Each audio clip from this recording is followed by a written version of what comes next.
This is Niki Hardy, and you're listening to the Radical Radiance Podcast. Niki, I am so excited to have you on the show today. Thank you so much for joining me. Oh, it's just brilliant to be back. I am so excited. I was looking back right before we hit record, and the last time you were on the show was episode 20.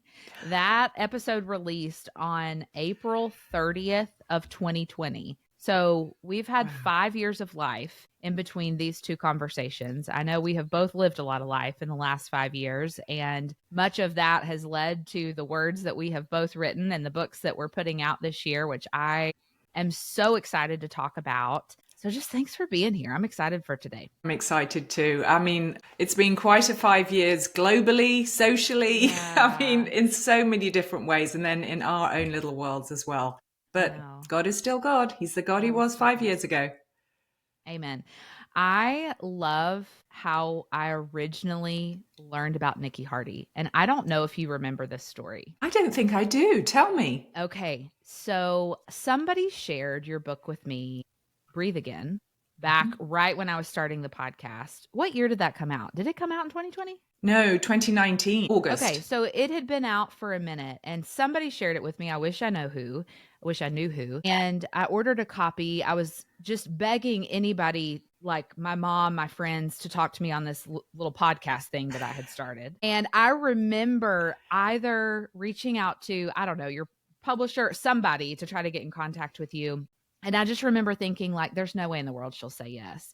Like I was still at that phase of podcasting. And the reason Breathe Again was significant to me was a few years before 2019, when Breathe Again came out, my mom walked through her cancer journey. And we're now 10 years on the other side of that, but she walked through breast cancer. And so reading your story and just with your personality and humor injected into, like, I just loved you. And I shared your book with my mom, who at the time, and she still does, God just really gave her this heart to walk alongside others facing similar cancer stories as her. So after she finished her whole journey with chemotherapy and all the things, she volunteered in her treatment center where she took treatments for many, many years. And so just the whole message of Breathe Again was such an encouragement to her. And she loved you and I loved you. And so anyway, that's how I found out about Niki Hardy, which I always look back on and smile, which now we're in a mastermind group together, which is so fun. And I've really gotten to know your heart more, which has just been a joy. But that is such a fun story. And I love how it spoke to your mum, but also to you, even though you weren't going through cancer, because Breathe Again isn't just a cancer story. It's got many other people's stories in it and often forgotten women of the Bible stories. And so I love that kind of dual journey with it. That's so fun. Gosh, I wonder what it was. I know. I kind of want to go back in like the archives of my email and find it and forward it to you. So I'll try to do that. But I am so excited about the conversation today. What we're doing throughout the next several weeks on the podcast is walking through You're Not Too Late, trusting God's timing in a hurry up world, chapter by chapter. And every chapter of the book, for our friends who are maybe tuning in because they're a Niki Hardy super fan and they haven't listened to the beginning of this series, every chapter of this book goes from something to something else. So we don't tie everything in perfectly tied bows, as we'll get into as we talk about the subject of doubt and how do we turn towards hope. Like, that's not a perfect up and to the right kind of thing. But what does it look like to turn from despair to joy, from fear to confidence? And so from doubt to hope is one of those chapters. And so I remember hearing about your next book, Niki, God, Can We Chat, when all of us were talking back and forth on projects we're working on in our mastermind group. And I remember kind of filing that away like, oh, well, duh, Niki's going to be the one I'm going to bring into this doubt and hope conversation. And so I would love to just let you open us up at the beginning, and we'll share more at the end about the book. But tell us about your journey with doubt and what led to this message of God, Can We Chat? Well, you're so right that our books come out of our lived experience, and God, Can We Chat? Its subtitle is A Daringly Honest Guide to Growing Closer to God, One Doubt at a Time. And for me, my journey with doubt, I guess you could go all the way back before I even became a Christian. I always said I was a Christian with a lowercase c because I wasn't a Christian because I knew and loved Jesus and had a great relationship with him and all that stuff. I would have said I was a Christian because I wasn't Muslim or Hindu and I was English and I hadn't murdered anyone and I was a nice person. Sure. So, but I had questions for God then, but I kind of just thought them and sent them off into the universe, or, you know, when I felt spiritual, up mountains and that kind of stuff. And then when I came to faith, it was like all those questions that I had were superseded by this desire to get to know the God of the universe. And it was like they didn't hold as much power over me. They weren't the barrier that they were before to encountering God. And so I said yes to Jesus and grew in my faith, and we became missionaries. And because we didn't come to faith, I say we because my husband and I came to faith around the same time, that the first year that we were married. So it was huge kind of upheaval in our life. And we became missionaries for a while. We both left our corporate jobs and worked in nonprofits and then went into ministry and then church planted. And you know my story. I mean, partly what Breathe Again is about, that I lost my mum to cancer, then my sister to cancer, and then I was diagnosed with cancer. But Rebecca, even through that, I questioned God and I got angry with him and I struggled to trust him. But still, underneath, I knew that I knew the goodness of God. I knew that I knew that he had my back, that he would come through, all these things. And yet years later, so that was 10, 11 years ago, years later, as we went through the pandemic and the world shut down and families are separated and the world became this combustion engine of different opinions, whether they were political, racial, social. You know, there was so much going on there. And as church leaders, not of a big mega church where we were already set up for going online, but it became very personal when people had different opinions, or what, you know, how it shook down for everyone. Absolutely. You guys are in church ministry. Yeah. And eventually we felt called out of ministry. When I say we stepped down, everyone's like, what happened? And I'm like, no. God was just calling us on to the next thing. That's right. But I got to this place where I felt incredibly untethered from God. I remember it was early one morning. I was out walking Charlie, our dog, who you know and love. I love and so much. It's, you know, it's August and I'm just on the little trail near our house. The underboob sweat is already making an appearance at 6 a.m. And I just felt so lost, not geographically. I knew exactly where I was, but spiritually, and lost emotionally as well.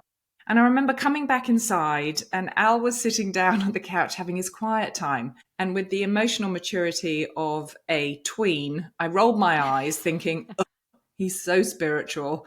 You know, he can still have his quiet time and talk with God, even though, you know, I know he's feeling a little bit like I'm feeling. Sure. And as I went upstairs to grab my shower, the words of Amazing Grace followed me up the stairs.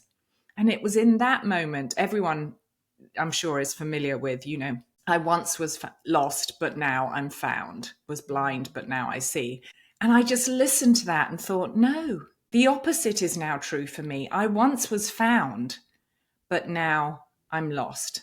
And I knew that I could dive into theology. I could, you know, dive into some books that would tell me that my faith is worth fighting for and these are the reasons, etc., etc. But they wouldn't give me what I realized I was actually craving. I thought I wanted answers. I thought I wanted certainty. But really what I wanted was that closeness with God back. And so I realized that standing there at the crossroads of faith and doubt, looking down one path that went down the doubt side, and I was like, well, I don't want to do that because I don't want to kind of my faith to unravel completely, even though it felt like it was dying from 1,000 paper cuts. And I don't want to go through deconstruction to deconversion, but faith just looks too solid and too sure. And I don't think I'm there yet either. So I just decided to sit down.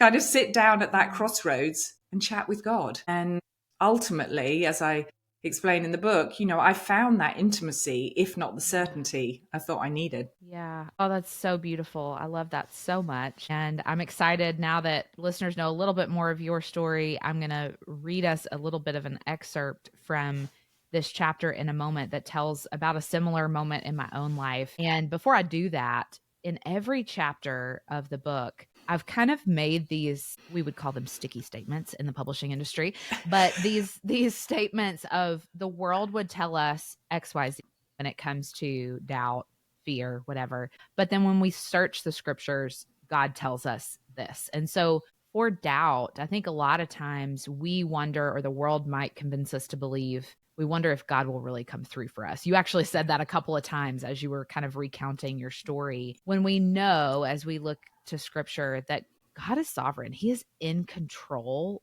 of all things, like the planets that orbit around us down to the number of hairs on our head.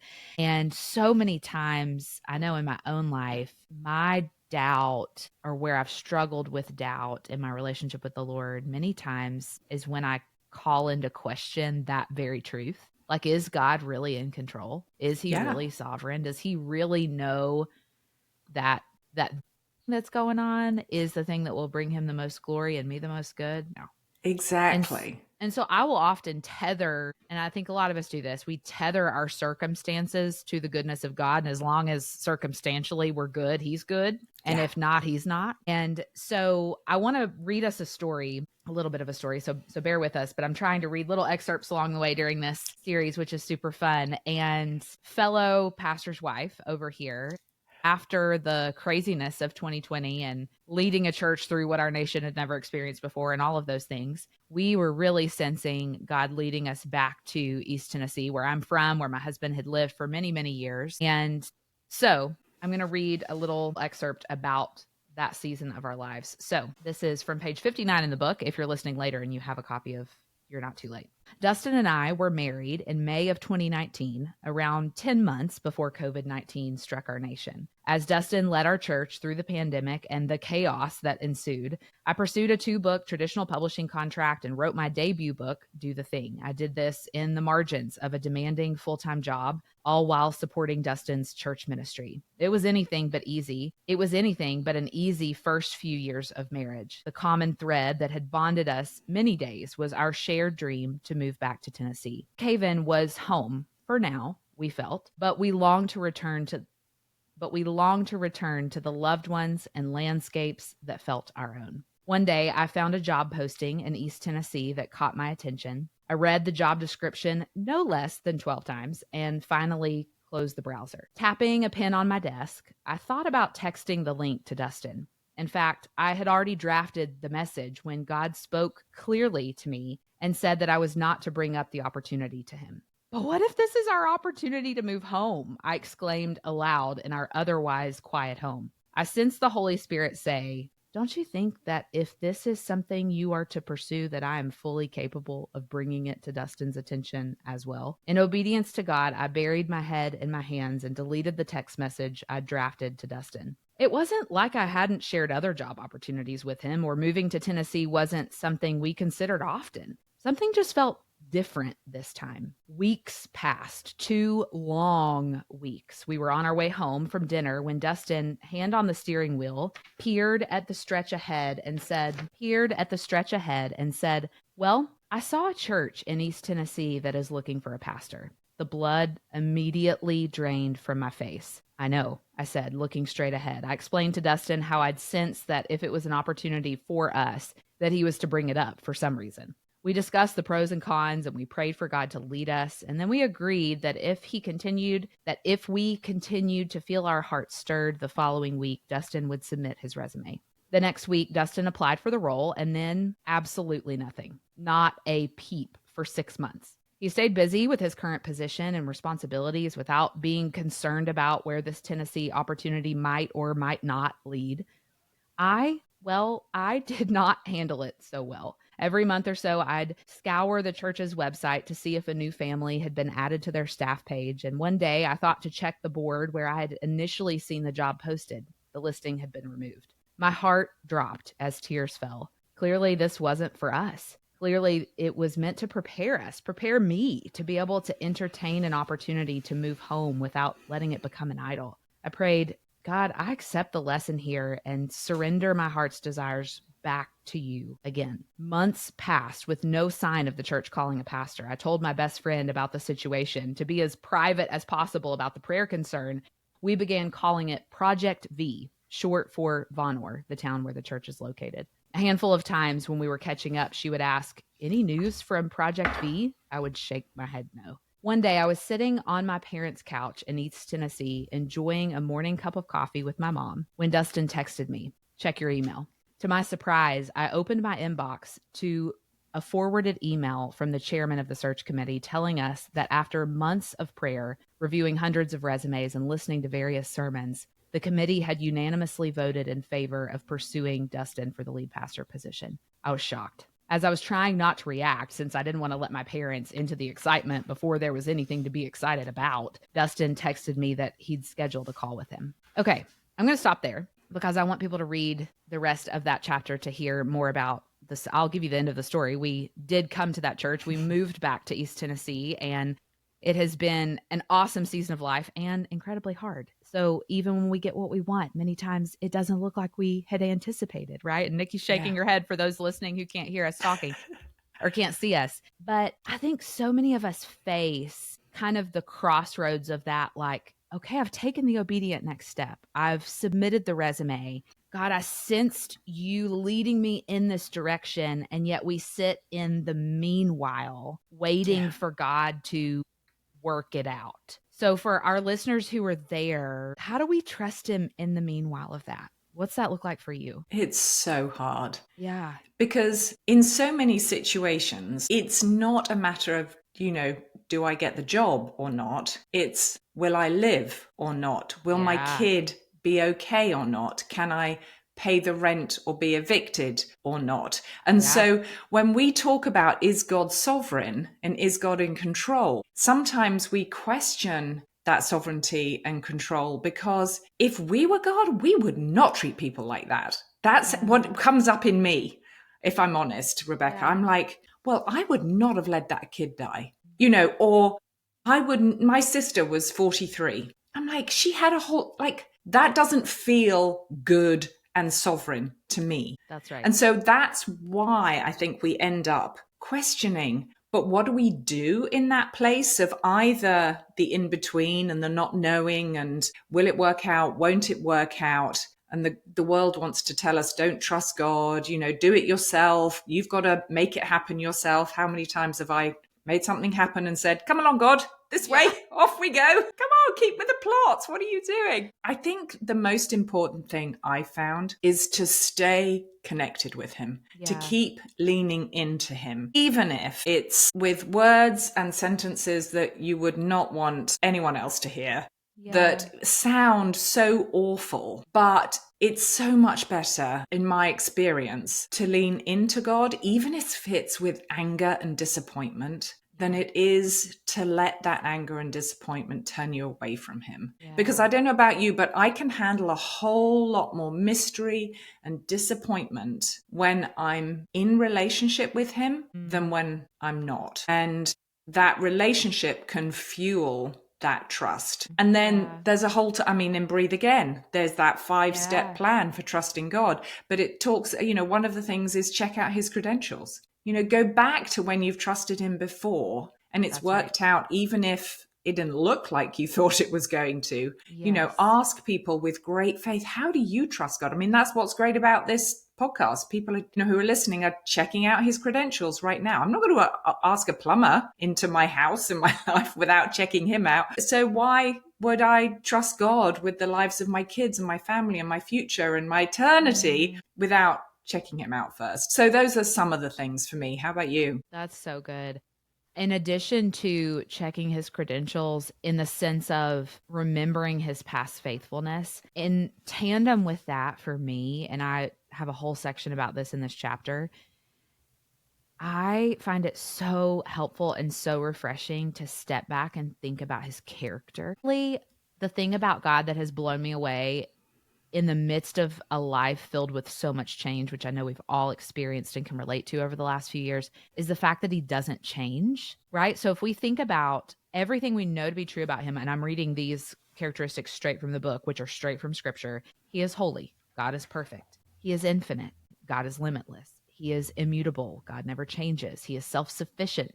God doesn't have any needs. He is omniscient. God is all-knowing. He is omnipotent. He is all-powerful, omnipresent. God is everywhere. He is wise. He's full of wisdom, faithful. God is trustworthy. He is good. God is kind, just. God is right, merciful. God is compassionate towards us, gracious. God spares the guilty, and glorious. God is great. And so in this chapter, we have exactly what I just read, and then scriptures that back it up, like speaking to checking his credentials, where we can go back and go, whew, okay, my circumstances don't feel good, but I know my God is good. And these are the things that are true about him. And if I spend any amount of time dwelling on that, it lifts my head. It fixes my heart on what's true. And as you were talking, I couldn't help but think of, and I reference this quote all the time, so people are probably going to roll their eyes, but I think it's been so helpful to me. Are you familiar with Johnny Erickson Tada's story? Okay. Yeah. So for our friends who aren't super familiar with her, she had a diving accident as a teen that has left her a quadriplegic, and has an incredible ministry for disabled people, and just has a beautiful ministry. And in her book on suffering, she makes the statement, God at times allows what he hates to accomplish what he loves. So we think about the things that don't feel good about our circumstances or the suffering we're walking through, that pass through God's hands. And there's a mystery there that we won't fully understand this side of heaven. However, when I think back and reflect on the times I saw God to be faithful in my life, even when that didn't look good, the times of suffering I've walked through, the difficulty, the whatever, those are the times where God has forged and molded me more into him and into the likeness of Jesus. And as I reflect back on those experiences, I know more of who he is because of walking through those things. And so God at times will allow what he hates to accomplish what he loves, which is us becoming more like Jesus. Ouch.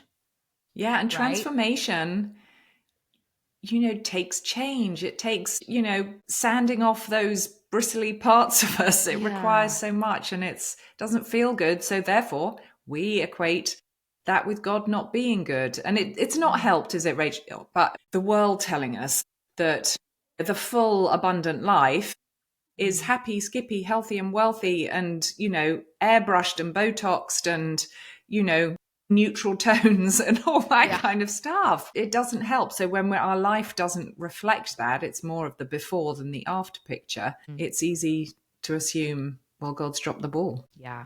Yeah. As you were sharing about that moment when you were walking and just feeling lost a few years ago, I couldn't help but think of this quote from that chapter. And I say this, and I'll explain what I mean by it. When we look to the past, many times, maybe we're in a season of life transition or whatever, we're looking back on what was. Sometimes we revise the past, right? Like maybe you've stepped out of a season and you're in the meanwhile waiting on God to show up for the future, and you kind of recount the past as better than it really was, right? Or less challenging. I don't have kids yet, but I hear people say that after you have children, you kind of forget the pain and then you desire to do it again, that type of thing. So similarly, we somehow kind of forget the challenging parts and at times maybe idolize a past season when we're in the meanwhile. But then when we look to the future, often we catastrophize. When we look back, we revise. When we look to the future, we catastrophize. I wonder for you, was that at play at all when you were walking through that season of doubt, or have you found yourself doing that in the past? Yes. When I look back, I've got rose-tinted glasses, and when I look forward, they're dark and foggy and gloomy. I think for me especially, and I do want to say for anyone listening, my story with doubt and questioning God, I don't think it's over. It's not like, oh, I'm so glad I walked through that and it's done and dusted, and now I never question God. My faith is so secure that, I never need to question him again. It's an ongoing part of our relationship, but it's allowed me to be more honest with him and live in that vulnerable space of mystery and curiosity. But doing that in my journey, that looking back with rose-tinted glasses and revising, as you say, the past to be better than it was and catastrophizing the future, I looked back and said, well, your faith used to be so strong. And I gave myself a really hard time about where I was now. Like, what happened? How did you get to this place? it's not like you survived cancer with God. You came out stronger. Why now? What's happened? And so I gave my current self a really hard time. And then I looked forward and thought, well, my faith is basically bleeding out on the table. It's dying by 1,000 paper cuts. And that was on, a worse day. Otherwise, it was just like, it's just unraveling. Is it worth fighting for? I'm not sure, because I looked forward and couldn't see a way forward, which is why, as I said, I kind of decided to just sit right down in the here and now and look at what was true. And that's part of the chat conversation guide that's in the book. I give everyone guided prayer and conversation format to chat with God. Yeah. And through, I think there are like 18 to 20 questions there, but there's a kind of blank one people can use for other questions. But the first one is consider the facts. Like, not with all the stuff we attach to it. And that's so helpful, sitting down and being in the now and looking at where we are and who God is and all those kind of things can really help. Yeah. Oh, that's so good. I love that so much. Well, for our friends who just have fallen in love with you during this conversation and they want to get access to you have for our friends who have just loved this conversation and want to grab a copy of God Can We Chat or any of your other books, will you share the where, the what you want people to know as they close out this conversation? I'd love to. Yes, everything God Can We Chat is at godcanwechat.com. So that's easy to remember. And when you pre-order before the end of March 2025, you'll also be able to get a copy of the complete audiobook that I narrated. Oh, cool. So that's really exciting. The accent comes free of charge. So you can get that on godcanwechat.com.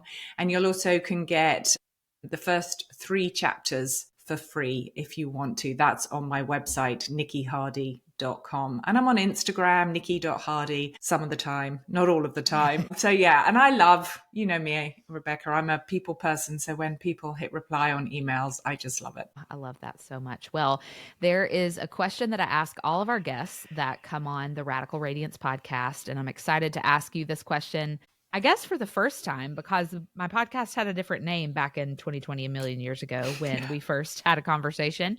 And so the Radical Radiance podcast truly has a heart to help women see what it looks like to radiate the heart of Jesus in their life, their work, their relationships. And so the question I love asking all of my guests is, in this season of your life, what about Jesus makes you radiant?